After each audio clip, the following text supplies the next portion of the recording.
All right, in this explainer, we're going to pull back the curtain on the hidden forces inside your mind that are secretly driving your financial decisions. And no, we're not talking about market analysis for a moment. We're talking about your brain chemistry. So let me ask you a question, and be honest. Have you ever had one of those fantastic trading days, felt absolutely invincible, and then, poof, made one impulsive trade that just wiped out everything you made? If that sounds familiar, you are definitely not alone. It's a classic sign of a battle that's happening not on the charts, but right between your ears. And that right there brings us to the core problem we're going to unpack, the emotional trading trap. It's this vicious cycle of highs and lows that can sabotage even the most well-thought-out strategies. So let's break down exactly why this happens. Look, here's the crucial point. Being successful in the market isn't just about mastering charts or doing deep research. The real difference between a winning trader and a losing one, more often than not, it just boils down to emotional discipline. Your biggest risk isn't a market crash, it's how you react to it. To really understand those reactions, we first need to meet the main character in our brain's little drama, a powerful neurotransmitter called dopamine. Now, it's often misunderstood, and believe me, its role in your trading is way more profound than you think. Okay, this is the one key thing you have to understand. Dopamine isn't the molecule of pleasure, it's the molecule of anticipation. It's that chemical kick you get when you see a potential trade setting up, that what-if feeling before you even click the buy button. It's really the chase, not the reward itself, that gets us hooked. And this is where modern tech makes things, well, really tricky. Trading apps give us instant gratification, right? A quick hit of this cheap dopamine. It's the exact same neurological loop that drives you to endlessly scroll social media or grab another piece of junk food. Every click offers the possibility of a reward, and that creates a craving that needs to be constantly fed. Now, this is where it gets really fascinating. Our brains don't just react to getting a reward, they react to how that reward measures up against our predictions. This gap between what we expect and what we get is called the reward prediction error, and it is the engine behind our most irrational trading decisions. Let's just walk through this chart. If you get a surprise win you weren't expecting, your dopamine spikes, feels amazing. If you expect a win and you get it, there's no surprise, so your brain barely even registers it. No dopamine hit. But look at that last one. You expect a win and you get a loss. Your dopamine levels don't just go back to normal, they crash below the baseline. And that feeling is so uncomfortable that your brain just screams for a quick fix, which leads directly to that impulsive revenge trading just to feel normal again.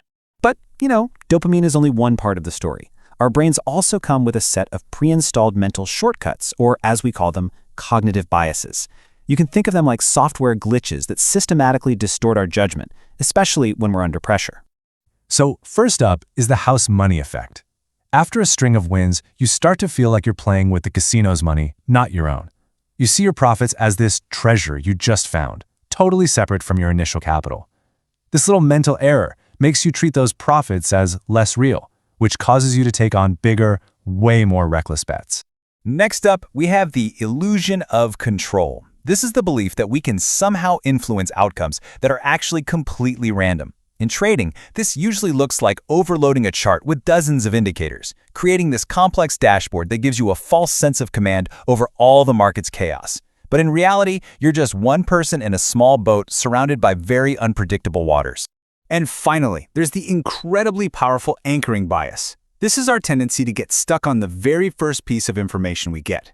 Maybe you saw a stock at a certain price, and now you just can't bring yourself to buy it for a few dollars more, even if all the new data says you absolutely should. Your decision-making is anchored to an old, irrelevant data point, and it can cause you to miss out on some incredible opportunities. So it sounds pretty bleak, doesn't it? We've got dopamine hijacking our reward system and all these cognitive biases twisting our logic. So how do we possibly fight back against our own biology? Well, the trick is, we don't fight it. We build a better system to manage it. And the crucial point here is that the goal isn't to become some trading robot that's devoid of all emotion. That's impossible. The real goal is to become an emotionally aware trader, someone who recognizes these internal signals and has a pre-designed system to navigate them effectively. So, let's get practical. Neuroscience actually gives us a powerful toolkit to build this system. We're going to focus on 3 specific techniques to manage your emotional responses when the pressure is really on. Okay, let's break down this toolkit. First up, cognitive reframing. This is all about changing your story. A losing trade isn't a personal failure. It's just a data point you can use to improve.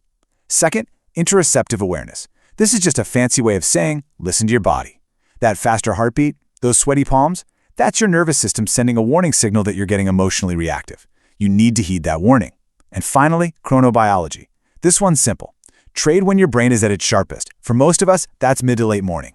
Don't make crucial decisions when you're tired or stressed. And all of this leads to one of the single most important takeaways from this entire explainer. Relying on willpower or discipline alone in the heat of the moment is, frankly, a losing strategy. A well-designed process, your trading plan, your risk management rules, your mental checklist, is infinitely more reliable than just trying to white-knuckle your way through a dopamine crash. So, I'll leave you with this question. Now that you understand the dopamine loops and the cognitive biases at play, you can shift from being a reactive passenger who's thrown around by the market's every move to being the calm, intentional captain of your own financial journey. And that choice, ultimately, is yours.